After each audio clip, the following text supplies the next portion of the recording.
Hello, I am Niall. I'm a first-year physicist at the University of Kent. I am also the president of the Space Society here. I'm attempting to answer the question, is space exploration pointless and expensive or the future of our species? Nothing spurs technological advancements more than war and space exploration. I don't really care about the former, so we're going to talk about space. The biggest criticism space exploration gets is it lacks immediate return to us Earth-bound humans, i.e. it doesn't help us straight away. Well, that's not entirely true. In fact, there's a whole NASA department dedicated to spin-offs, the NASA spin-offs department. LEDs came from that, light-emitting diodes. They're probably in one of them. They're basically in everything that emits light. That's technology nowadays. CAT scans are also something that got mentioned when you Google this. Now, what would NASA have to do with CAT scans? NASA actually released a statement saying, we didn't invent the CAT scan, but we invented technology that went into it.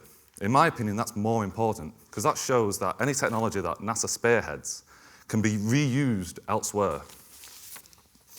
Another criticism space exploration gets is that it's dangerous. There have been 536 people in space, 7 of which have died in space, 18 of which have died in a space-related accident. That's a 1.3% chance that you will die in space and a 3.3% chance that you will die in a space-related accident.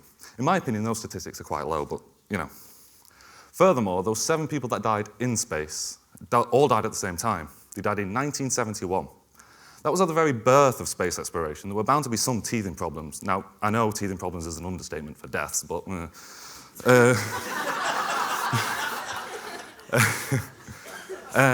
but yeah, it was 7 cosmonauts, and they all died at the same time because they forgot to shut the front door. No, we're not going to joke about that, though. Arthur C. Clarke said, any sufficiently advanced technology is indistinguishable from magic. Now, one might say we need magic to get ourselves out of this pickle that we're in at the moment, be it the overabundance of nuclear warheads or climate change.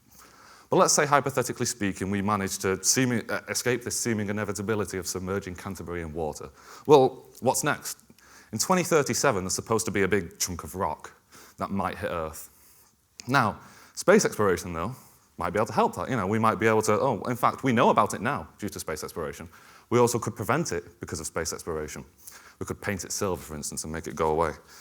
That's science. Also, in 5 billion years, our sun, this sun that's loved us so dearly, is going to eat us. Now, you might say, well, that's 5 billion years, I don't care about that. Well, yeah, okay, but in 4.999 billion years, the humans that are on Earth, hopefully, then will be like, oh, we need to do something about this. Our need to leave Earth is inevitable. Perhaps not in our lifetime, but it will happen. We as humans are the universe aware of itself. That's a bold statement, but we are made of the universe and we are conscious. We can articulate our thoughts to make things like this. And we are literally chunks of atoms thinking.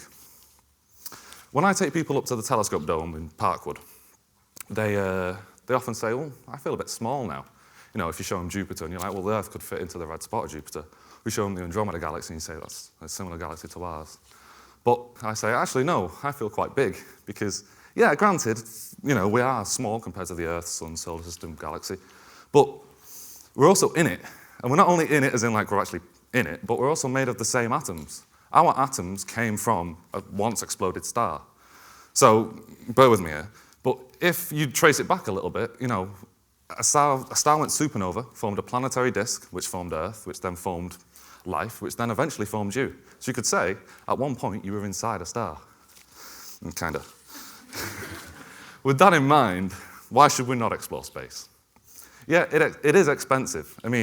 It's cost a lot of money. I couldn't afford it. I'm a student, so that's not saying much, but rich people can't afford it, really. Elon Musk, for instance, is the CEO of SpaceX, a company who's trying to make space exploration a lot cheaper. And that's good. That's going to make it make it reusable. Okay, so let's say, hypothetically speaking, we've covered the fact that it's expensive. And yeah, people die. It's dangerous. Well, ish. But did you know, on average every year, about 66 people get injured via teapots? Yeah, I don't know how, but we still drink tea because we like tea. And we like space. So why should we let those deaths hinder our space exploration? We have established a civilization where we no longer need to fight for survival. At least the majority of us don't. So we've left the evolutionary path, you could argue. Now what do we do now? Do we continue furthering ourselves via making those weird Segway things that don't have sticks anymore? And they call it a hoverboard, it's not. Or do we become more curious? Do we explore like we always have done? We now need to actively further ourselves by exploring, in the simplest of terms, where we live. Space is hard. It is very, very hard. You can't deny that. But we as humans are not fickle. We don't just go, oh, it's hard. Can't be arsed then. If we consider how good it is for technology, how good it is for helping the longevity of the human race, and we consider it as a vanity project or for philosophical reasons, the reason to stay in space exploration is abundantly clear. Thank you.